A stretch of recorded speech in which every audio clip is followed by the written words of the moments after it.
The sound of a slap of flesh on flesh is unmistakable. Sharp, wet crack that cut through the woman's shrill screaming and silenced the entire suddenly noisy street. For a split second, it was as if the whole of Oak Creek Preserve held its breath. And then true chaos erupted. From my vantage point on Mrs. Gable's porch, I saw the whole thing. Our uncrowned queen, HOA President Carol, who moments before had been lecturing about authority and property lines, had swung her open palm directly into the face of Mike, the telecom crew's supervisor, Officer Miller, the cop who had been standing. By trying to de-escalate, didn't hesitate for a second. His reaction was lightning fast and decisive. "You are under arrest for assault," he stated, his voice calm and professional, as one hand gripped Carol's arm while the other expertly twisted it behind her back. Carol let out a horrified shriek, a mixture of rage and utter disbelief. "Get your hands off me. Do you have any idea who I am?" Officer Miller, apparently, did not care who she was. In one practiced motion, he forced Carol forward and down, planting her face first, onto the very perfect lawn she had been defending. Her expensive sunglasses flew off, landing softly on the emerald carpet. The cold, metallic clicks of handcuffs echoed in the air in less than 10 seconds. The Homeowners Association president of Oak Creek Preserve was neutralized, cuffed, and being held down on her own horticultural masterpiece. Neighbors started appearing in windows and doorways, phones in hand, recording the unbelievable sight. Watching it all unfold, I had only one question. How on earth did we get here? What did a dispute over installing a small utility box escalate to a broad daylight assault, an arrest? In a place as unnervingly perfect as Oak Creek, chaos doesn't just knock. It kicks the door down, and that door started getting kicked in 3 days ago, quietly, with a piece of wood. In my line of work, as a carpenter, you learn something pretty early on. No piece of wood is perfect. Every board has its own grain, its knots. Those imperfections are what give it character. I've always thought people in neighborhoods are like that too. And my job that week was in a neighborhood that tried to sand away all of its character. Oak Creek Preserve, my job was simple enough. Place some rotted floorboards and fix up the railing on a front porch for a Mrs. Gable. She was a widow in her 70s, with a mischievous twinkle in her eyes and a kind smile. She reminded me of my own grandmother, a small woman who contained a resilient strength, but her easygoing nature only highlighted the underlying tension in the Oak Creek air. This place ran with a terrifying precision. Every lawn was a lush green carpet, every mailbox was the same model. The silence here wasn't peaceful. It was the silence of surveillance, and the head of surveillance was the woman. I'd just seen in handcuffs Carol. Before she was a perp, Carol was the HOA president, and she ruled Oak Creek like her own tiny kingdom. She had a routine of patrolling, her hawk-like eyes scanning every property, searching for any sign of imperfection. Her masterpiece was her own front lawn, the scene of her arrest. It wasn't just a lawn. It was an unbroken carpet of emerald velvet, her pride and her weapon. It was the standard against which everyone else was judged, and all were found wanting. And then, on that fateful day, the quiet was broken. A large, bright orange telecommunications truck turned slowly onto our street. The words "Connect to Fiber" were emblazoned on the side. It was like a noisy, mechanical beast entering a serene art gallery. It came to a stop, its air brakes hissing. Directly in front of Carol's house, 2 men in lime green safety vests hopped out. One started unspooling a measuring tape, while the other pulled out a can of orange marking paint. They were talking about utility easements and junction points, and then one of them walked to the edge of Carol's lawn, the little strip of grass between the sidewalk and the curb, technically city property. The man knelt and sprayed a small, almost harmless-looking dash of orange paint onto the grass. That was the spark. The front door of Carol's house opened with a decisive click. She didn't walk out. She glided, sailing across her porch and lawn with a terrifying purpose. Her back was ramrod straight, her chin was up, and her icy blue eyes were locked on the 2 workers. Mrs. Gable let out a soft, "Oh dear," next. To me, I put my saw down. Even though I already knew the ending, I couldn't look away from the unfolding drama. Carol stopped at the very edge of the sidewalk. She folded her arms across her chest. Ow. The worker with the spray can finally looked up. "Can I help you, ma'am?" I asked, politely enough, and Carol delivered the opening line to her own downfall, her voice sharp as a razor and cold as ice. "Excuse? Me? What do you think you're doing on my lawn?" Carol's question hung in the air, cold and heavy as a block of ice. It wasn't a real question. It was an accusation, a challenge. The younger worker, whose name tag read Dave, swallowed hard. He'd clearly been trained on how to handle difficult homeowners, but probably not someone on Carol's level. "Good morning, ma'am," he began, his voice straining for a professional tone. "We're with Connect-to-Fiber. We're here installing the new fiber optic infrastructure for the neighborhood." Mrs. Gable shook her head, a sad smile playing on her lips. "She's always like this when she doesn't get her way," she said quietly to me, like a toddler, but with the power of a petty dictator. She took a sip of her iced tea. You know, she once tried to get the city to cut down that old oak tree at the neighborhood entrance. Said its roots were unruly and were buckling the sidewalk. That tree has been there for 100 years. Thankfully, she lost that one. That story painted an even clearer picture for Carol. Anything she couldn't control was an enemy, be it an ancient tree or a telecom crew.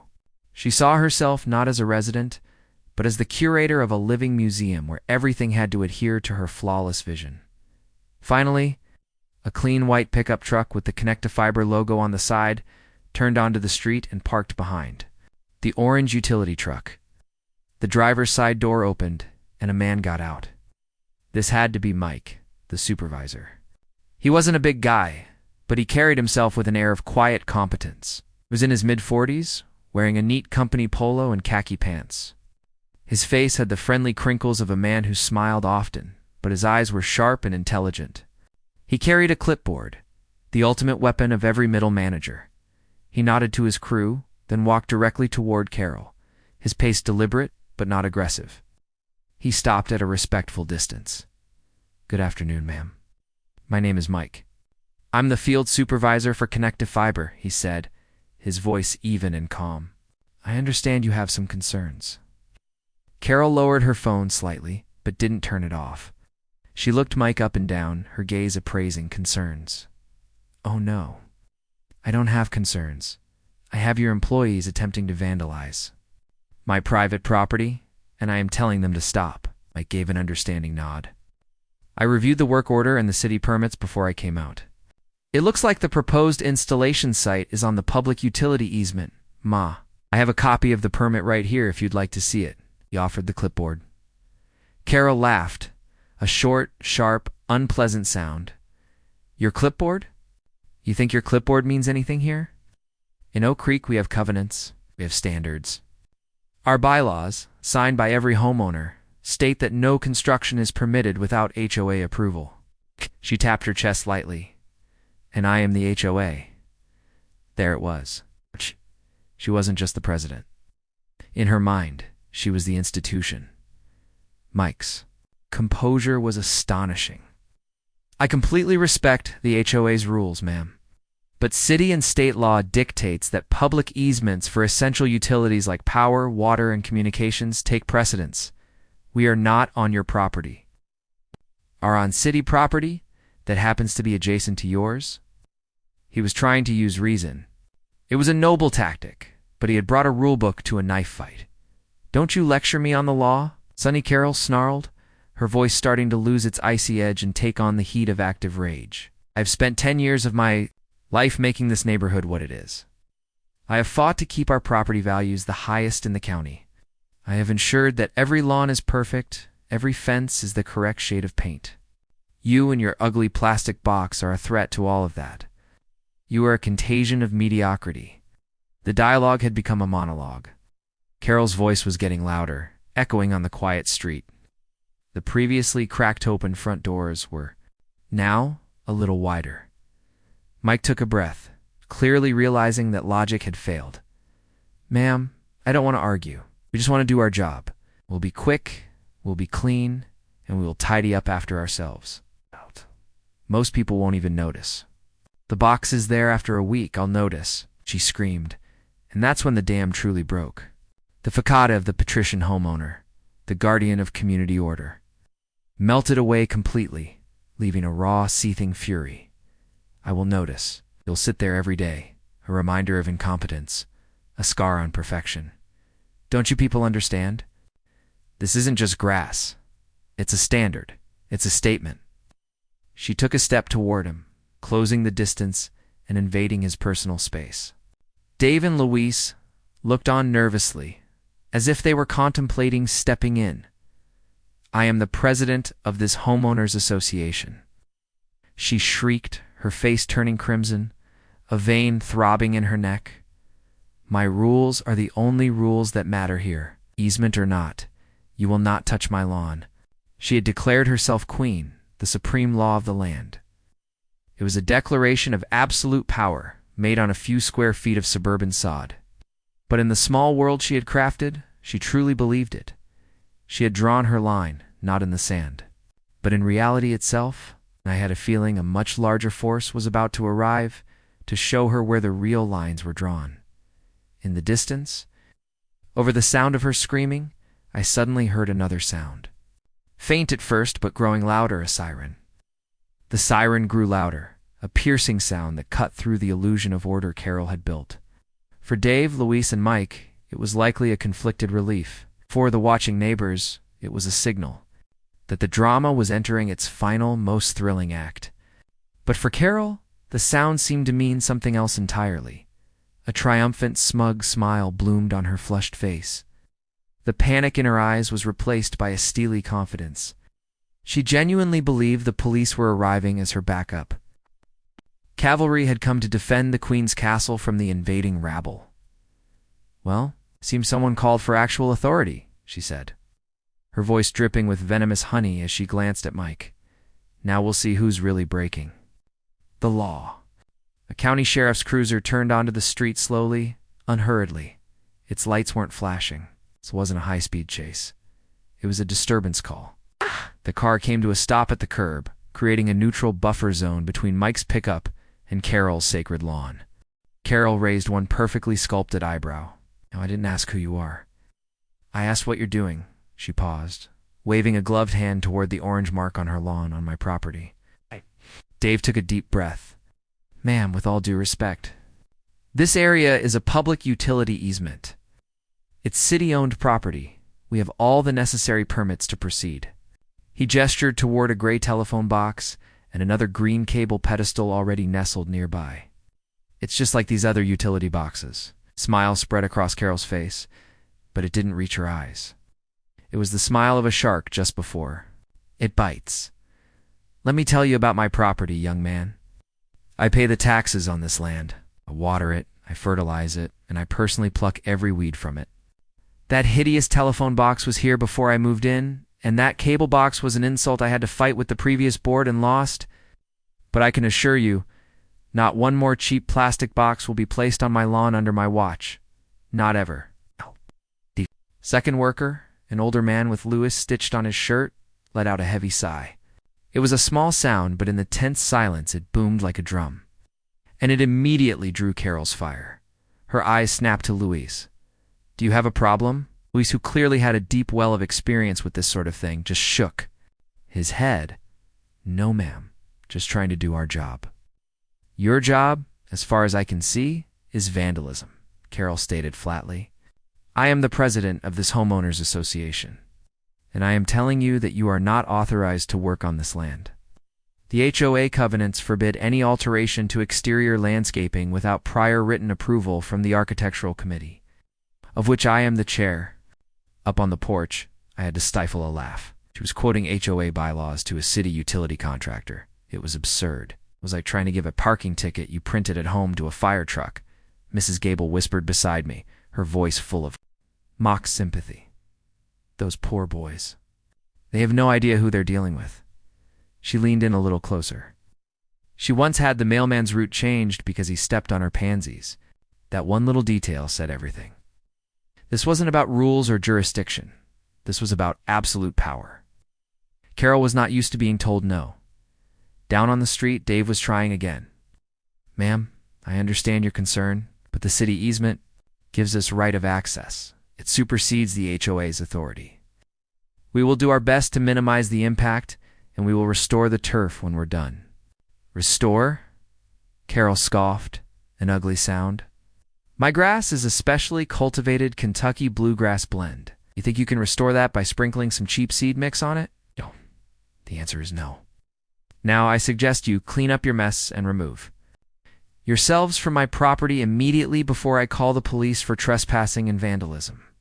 Luis had had enough. He looked Carol straight in the eye. Ma'am, you can call whoever you want. We have a legal right to be here. If you interfere with our work, you're the one breaking the law. It was a mistake. He'd met her head-on. He'd challenged the bull. Carol's face flushed a dangerous shade of red. Her icy composure cracked, revealing the molten rage beneath. How dare you? How dare you speak to me that way? I will call your supervisor. I will have you both fired. Be my guest, Luis shrugged, pulling out his own phone. In fact, we'll just call our supervisor now. Dave nodded, looking relieved to no longer be facing the storm alone. Ma'am, we'll follow protocol. We're going to call our supervisor, and he can explain the situation to you. Oh, good, Carol hissed, sarcasm dripping from every word. Do that. Let him come down here and explain why his company employs incompetent vandals. I'll wait. She folded her arms, planting her feet as if she were a statue of indignation. She pulled out her own phone, held it up, and began recording the two men. In a classic Karen move, "Go on," she said, her voice sickly sweet. "Let your boss see how you're wasting company time." Dave and Luis backed away a few steps, huddling near their truck for a bit of privacy. They were making the call, occasionally glancing over at Carol, who stood her ground, filming them with a smug smile on her face. On the porch, a quiet fell. I looked at Mrs. Gable.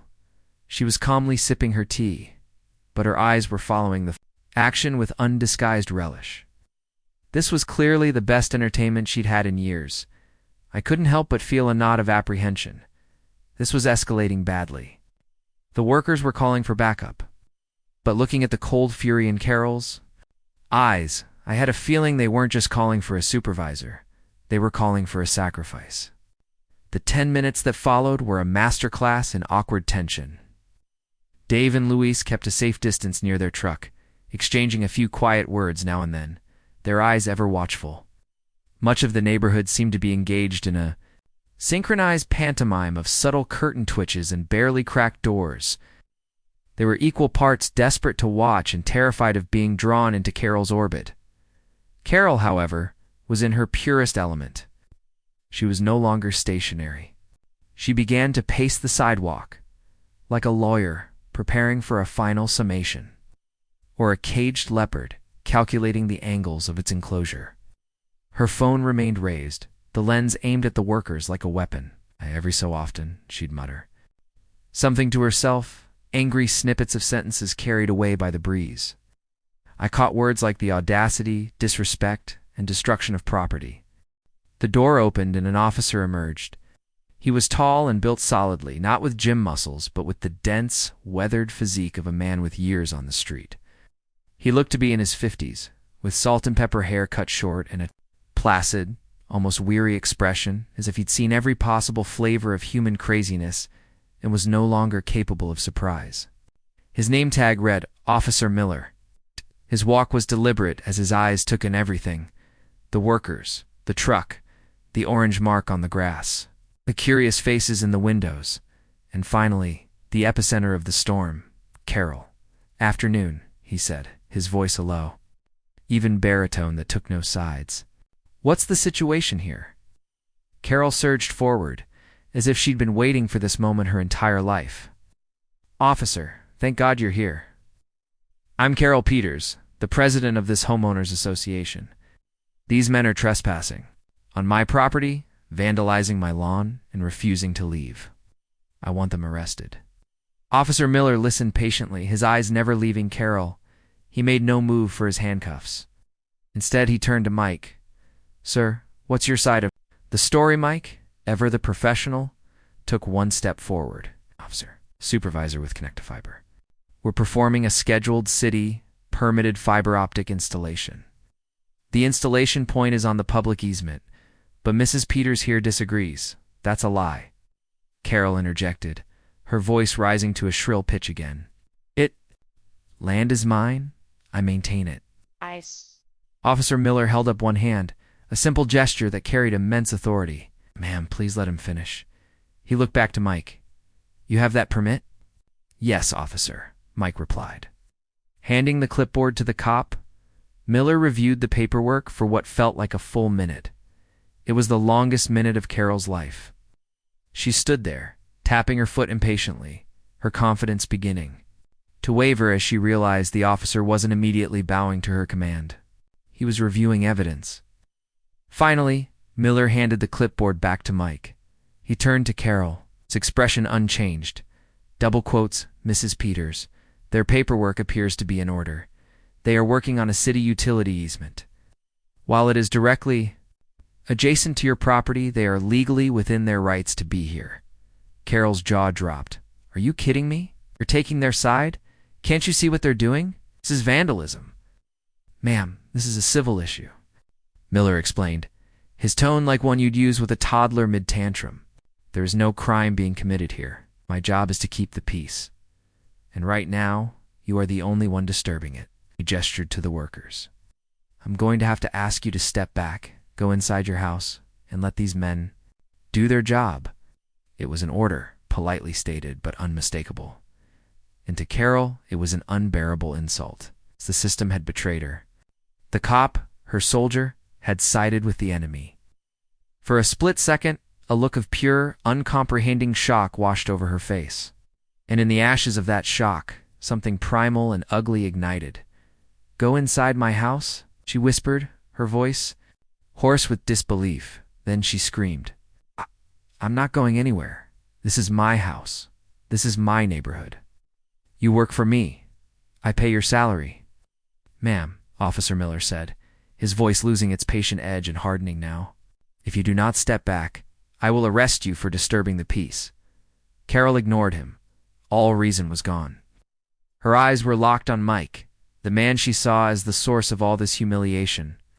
He was the one who had challenged her, the one who had summoned this force against her. You, she hissed, pointing a trembling finger at his face. You did this. And then she did it. In a motion that was almost a blur, she lunged forward and swung. Time seemed to slow. I saw her. Arm arc through the air, saw the look of surprise on Mike's face, saw the shock in the eyes of Dave and Luis. And then I heard it. The crack, the sound of the slap. The silence that followed was heavy, stunned, and absolute. Every breath on the street was held. Officer Miller was no longer a peacekeeper. He was an enforcer. Okay, that's it, he said, his voice cold.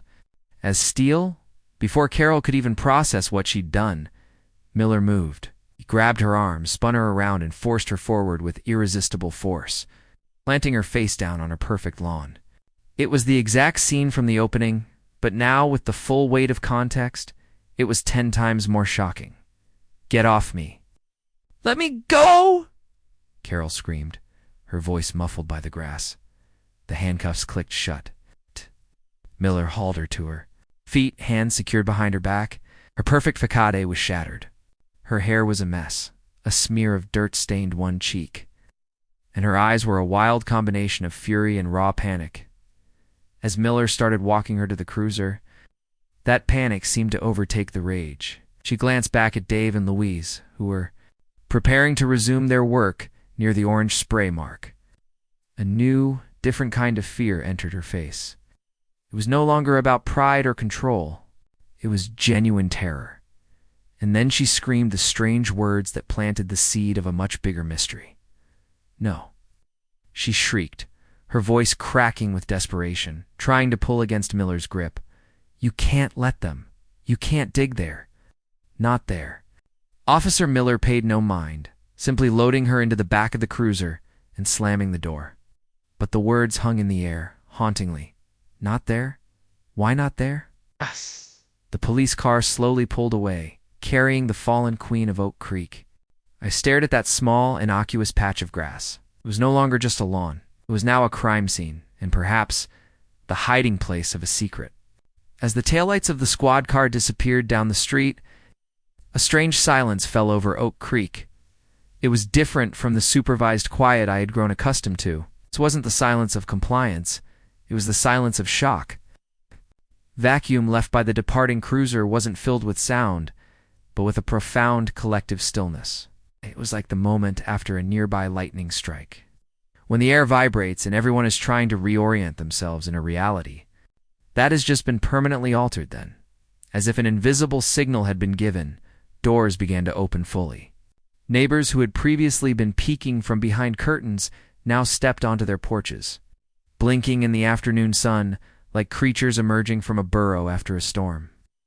They didn't speak loudly. Instead, whispers began to ripple from one house to the next, a network of disbelief being woven in hushed tones. "Did you see that? They actually arrested her. Put her in cuffs on her own lawn." Mike, the supervisor, stood for a moment, one hand unconsciously rubbing the side of his face where the slap had landed, a distinct red blush now visible. He took a deep, centering breath, his unflappable professionalism returning like a coat. Settling on his shoulders, he nodded to Dave and Louise, who were still staring at the spot where the police car had vanished with looks of dumbfounded awe. "All right," Mike said, his voice even but laced with tension. "Let's report this. Louise, get some pictures of the site. Dave, call the office. Let them know there's been an assault and police intervention. Incident code is 72 for Bravo." He turned and looked at the marked patch of ground. "We're going to hold off on digging for today. Let the dust settle. We'll be back in the morning to finish the job." That decision seemed to add an extra layer of mystique to Carol's final screamed words. The scene of the crime was to be left undisturbed, at least until tomorrow. I felt a light touch on my arm. "Come inside for some water, Jack," Mrs. Gable said softly. "I think we could all use something a little stronger than tea today." I followed her into her house, a peaceful space that smelled of old books and lemon polish. It was a world. Away from the chaotic theater outside, she poured 2 tall glasses of tart lemonade, and we sat at her kitchen table, which overlooked the street. The silence in her home was comfortable, not like the oppressive silence of Carol's kingdom. "Well," Mrs. Gable breathed out after a moment, shaking her head. "I've lived here for 20 years. I've seen her fine people for leaving their trash cans at the curb 10 minutes too long after pickup. I've seen her measure a neighbor's grass with a ruler, but this—" She trailed off, searching for the right word. She seemed to really lose it, I offered, remembering the wild look in Carol's eyes. "Lose it, dear boy." "The ship has sailed on losing it," Mrs. Gable said with a dry chuckle. "Carol has been lost for years. Today was just the first time anyone ever held her accountable." She looked out the window, her gaze distant. "You know the Hendersons? Used to live in the blue house down the street. Lovely family, 2 young sons. They put up a basketball hoop at the end of their driveway." She paused, taking a sip of her lemonade. "To Carol, that basketball hoop was a sign of the apocalypse." She said it, detracted from the aesthetic. "Harmony of the community." She started with warning letters. Then came the fines. Weekly, she made those little boys feel like criminals for playing in their own driveway. Eventually, the Hendersons just got tired. They sold their house and moved.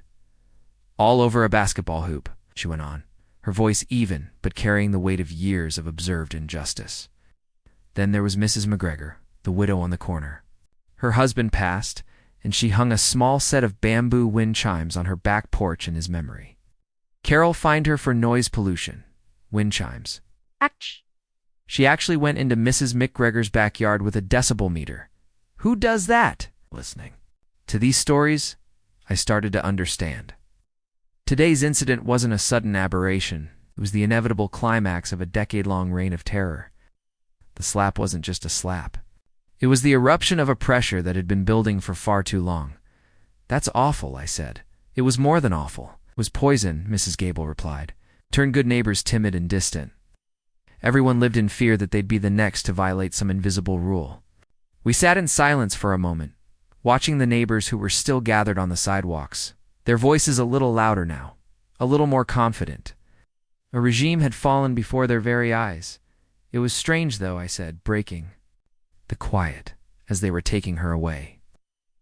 She was yelling something about not digging in that one spot. Mrs. Gable frowned, thinking back. That's right. Not there? She did scream that. How odd. Do you think it meant anything? I asked. I mean, why would she be so concerned about one specific spot? It seemed like more than just keeping the lawn intact. Mrs. Gable stared at the patch of grass from her window. The orange mark was almost glowing in the late afternoon sun. That lawn, she said slowly, it was always the most important thing to her, her crown jewel. She was obsessive about it, maybe. Maybe she buried her treasure there, she said, and then let out a laugh, a dry, humorless sound. All the first-place ribbons she's won for Lawn of the Month. Even though she was joking, the thought lingered. The panicking carols. The voice hadn't been anger. It was fear. It's the fear of exposure. As the sun began to set, the neighbors slowly retreated back into their homes, leaving the street to a new kind of quiet. It wasn't the quiet of fear, but the quiet of contemplation. A chapter had closed in Oak Creek. I packed up my tools for the day, my mind still reeling from the events. As I said goodbye to Mrs. Gable, I lingered for a moment on her porch, looking across the street at Carol's perfect, now empty house, and out front, under a sky turning orange and purple, was that small patch of land. An orange scar on a field of green dot. It wasn't just a lawn anymore. It was a mystery. I knew that, like everyone else in this neighborhood, I'd be holding my breath to see what the first shovel turned up in the morning. The following morning brought a profoundly different atmosphere to Oak Creek. The silence was still there, but its nature had changed. The fear was gone. In its place was something electric, curiosity. As I drove into the neighborhood at 8 a.m., saw things I hadn't seen before. Mr. Henderson, from number 24, was talking to Mrs. Palouse from number 26 over their manicured hedges. A group of dog-walking mothers had stopped and were chatting, animatedly on a street corner, no longer exchanging the quick, timid nods of before.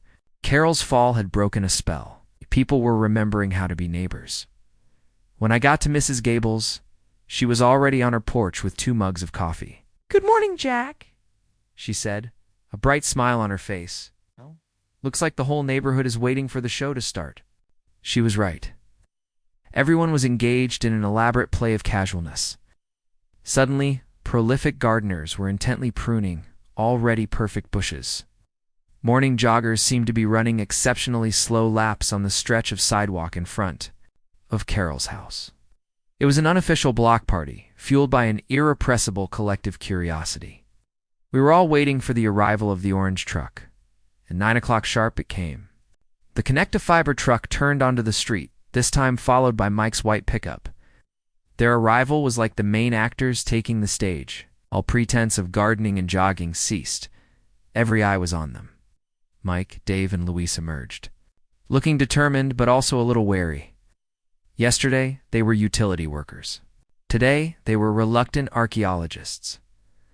Mike held a brief meeting with his crew, his low voice not carrying quite far enough for me to hear, but their body language was clear. This was business. They had a job to do, and they were going to do it, audience or no audience.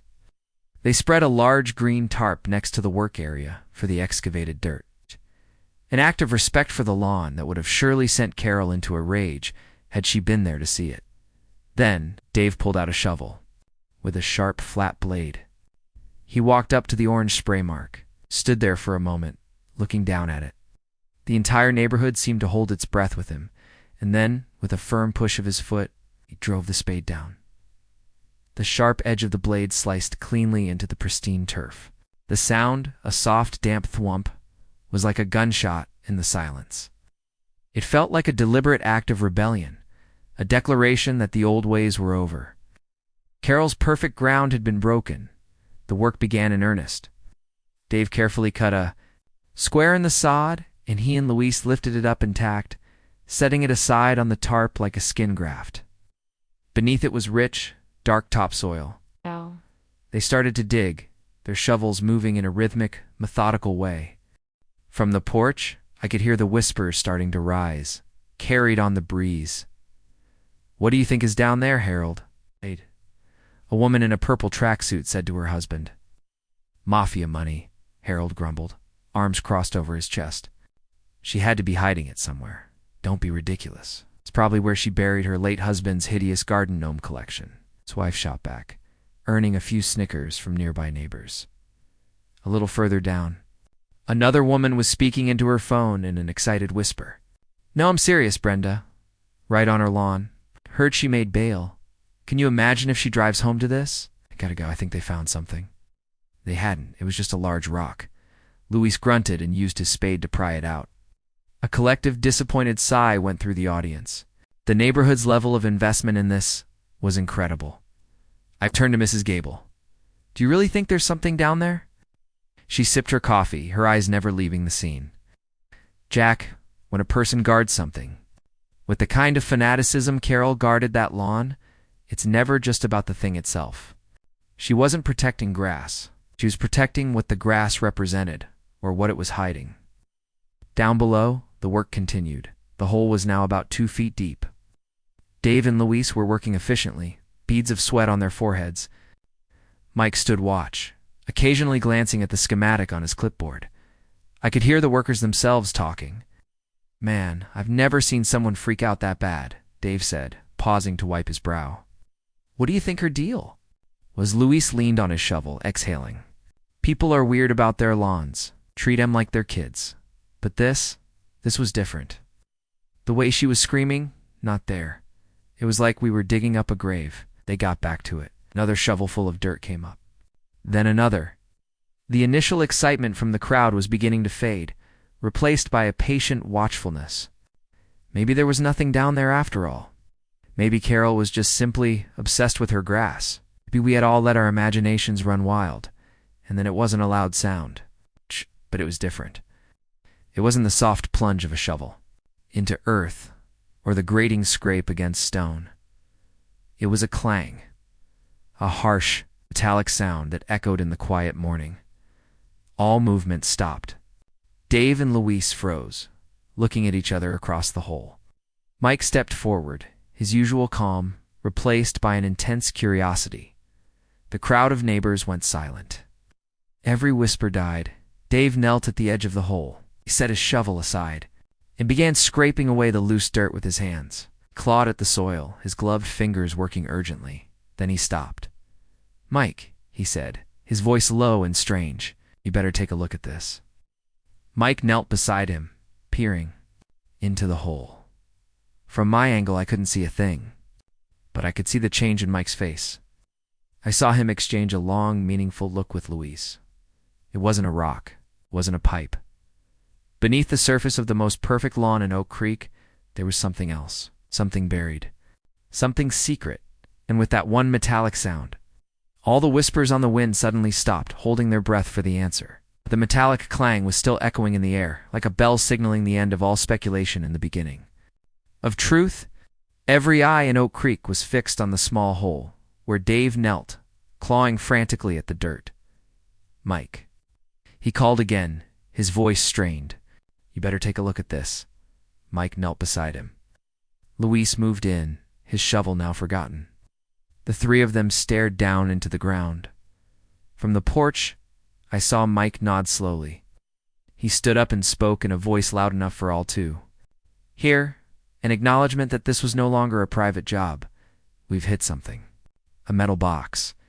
We need to get it out carefully." The words sent a jolt through the crowd. Excited murmurs erupted. "Harold." The cynical neighbor nudged his wife. "See? Mafia money." The workers switched from large shovels to smaller hand trowels, carefully excavating the dirt from around the object. Slowly, its shape was revealed. It wasn't a small box. It was an old olive-drab military footlocker, the kind used to store belongings. It was rusted at the corners, and it looked like it had been buried for decades. A forgotten time capsule of decaying secrets. After 10 minutes of careful work, the chest was fully liberated from its earthy tomb. It was big, and it was heavy. Dave and Luis each took an end, muscles straining as they heaved it up and out of the hole. With a heavy final thud, they set it down on the green tarp. It sat there, in the middle of Carol's violated lawn, like an unexploded bomb. The chest was silent, but it screamed with questions. What was inside? Gold? Weapons? Something else entirely? What?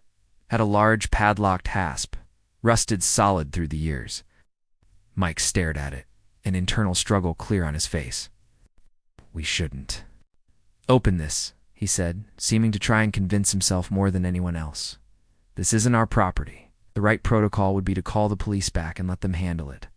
A collective groan of disappointment rose from the neighbors. Oh, come on, just open it, Harold yelled, speaking for everyone. It's in the way of your work, isn't it? Gotta know what it is. Yeah, someone else chimed in. It's on public land. Mike was clearly in a tough spot, caught between company policy and mob rule.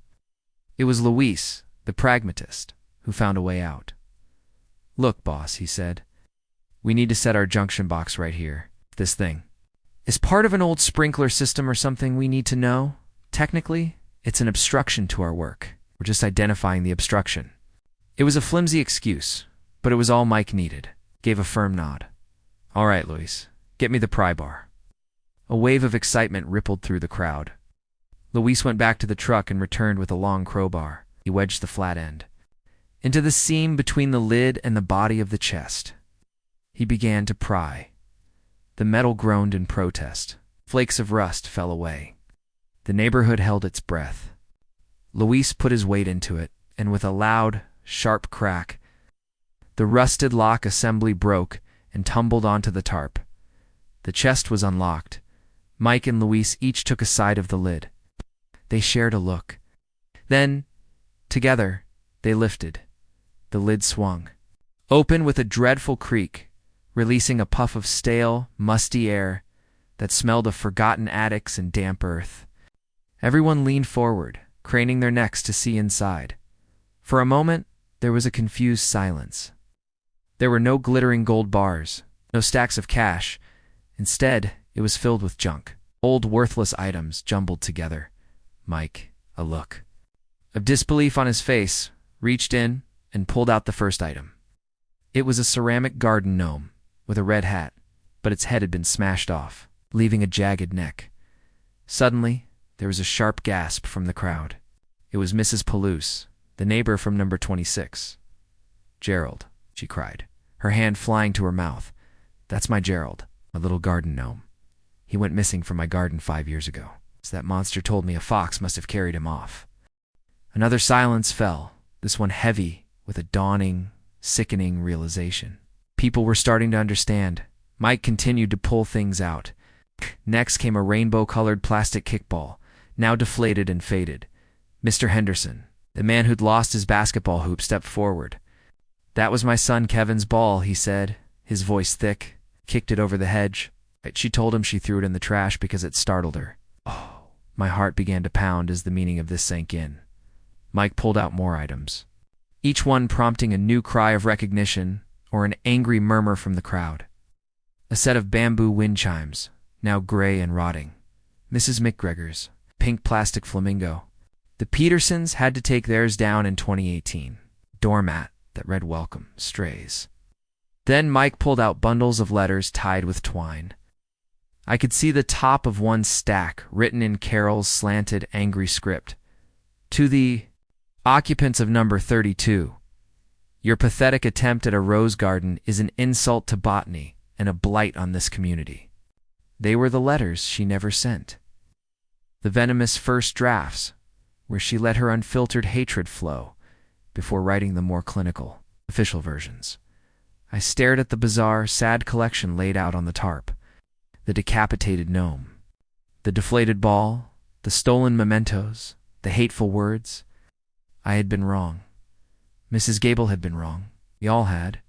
This wasn't a treasure chest. It was a mausoleum. It's a sad little museum dedicated to her own petty tyranny. Each item was a trophy. From a war no one else knew they were fighting. Carol didn't just enforce the rules. She reveled in the suffering she caused, and she kept souvenirs.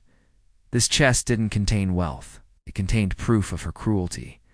The whispers on the wind had now become angry, validated words. The neighborhood's curiosity had curdled into a collective rage. They weren't just looking at stolen objects. were seeing their own years of being bullied, intimidated, and belittled laid bare. Mike stood up straight, looking down at the pathetic collection. The look of confusion was gone from his face. It was hard as granite. He looked at the neighbors, at the items, and then he pulled out his phone. Harold stepped forward. "What are you doing?" Mike looked up, his eyes meeting mine, then sweeping over the angry faces in the crowd. "I'm calling the police," he said, his voice clear and strong. "Again, but this time, it's not about an assault." He paused, looking down at the chest full of Oak Creek's stolen spirits. "I think this is evidence." Mike's second call to the police was clearly of a different tenor. 15 minutes later, 2 squad cars arrived, this time with no leisurely pace. Officer Miller emerged from the first, but his expression was different now. The weariness was gone, replaced by a grim, focused professionalism. This wasn't a squabble anymore. It was a case.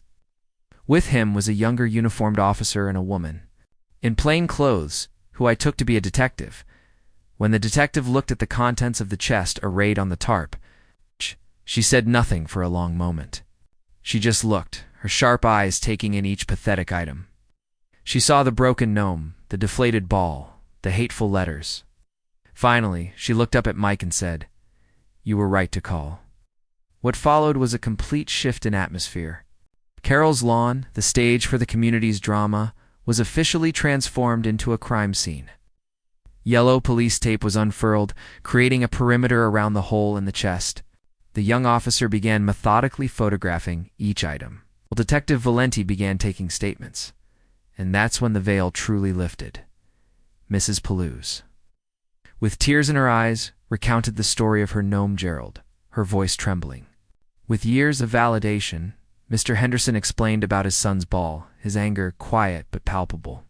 One by one, neighbors came forward, no longer whispering amongst themselves, but speaking to a person of authority, their stories now becoming part of an official record. Each testimony was a thread, and together they wove a tapestry of systematic harassment and petty theft stretching back years. Meanwhile, the digital world had detonated.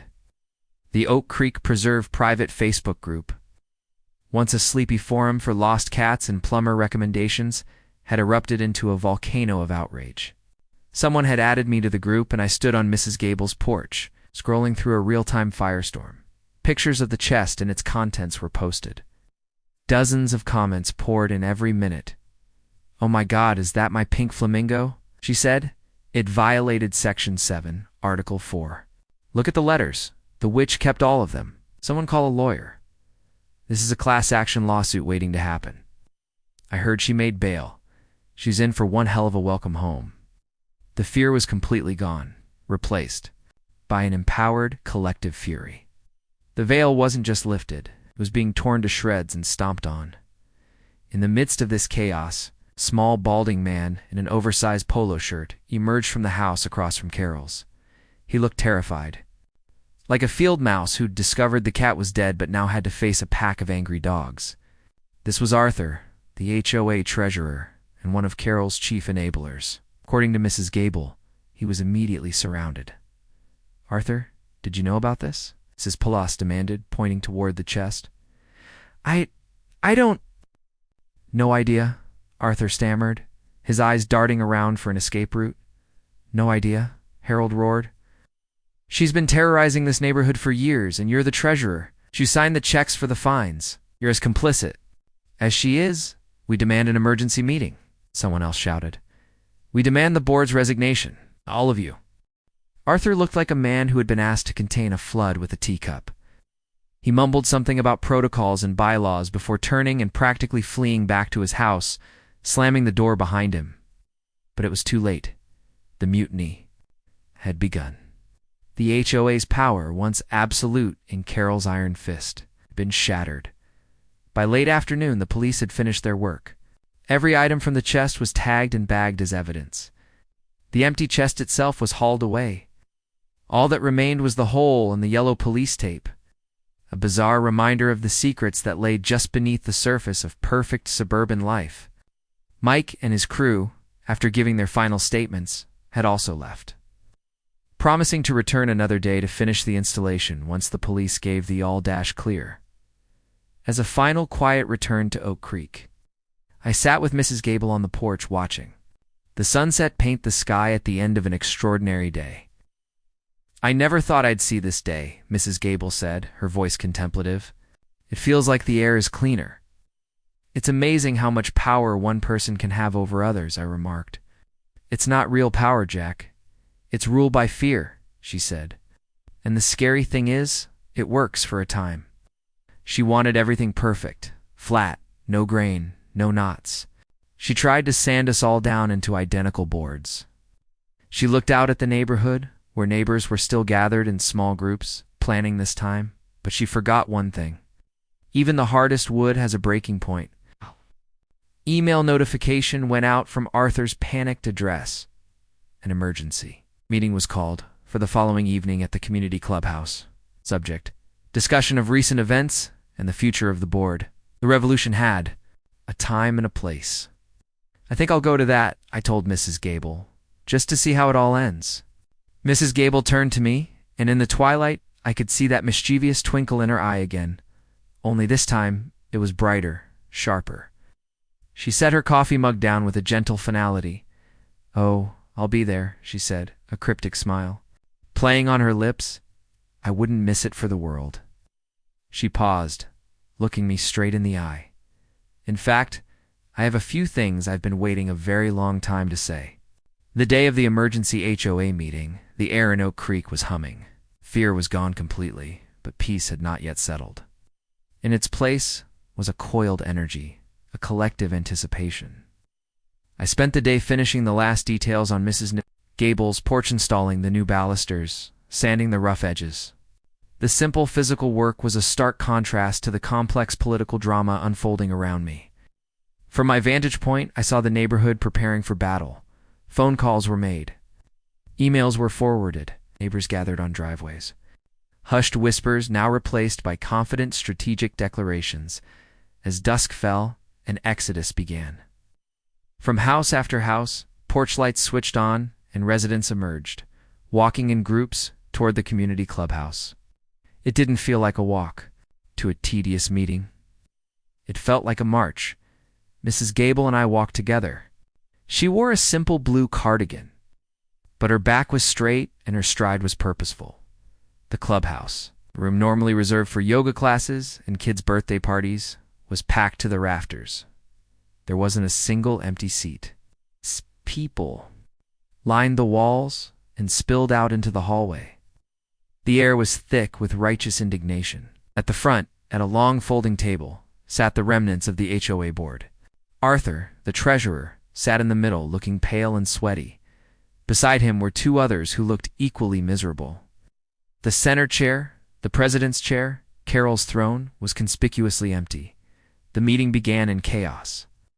Arthur tried to read through an agenda in a trembling voice, but he was quickly shouted down. "We don't want to hear about the landscaping budget, Arthur," Mr. Henderson yelled from the third row. "We want to talk about the chest." Ow. And with that, the dam broke. One by one, residents stood up. They were no longer frightened victims. They were empowered witnesses. Mrs. Palouse rose, her voice strong and clear, and retold the story of her gnome Gerald, not to the police this time, but to her peers. The room applauded.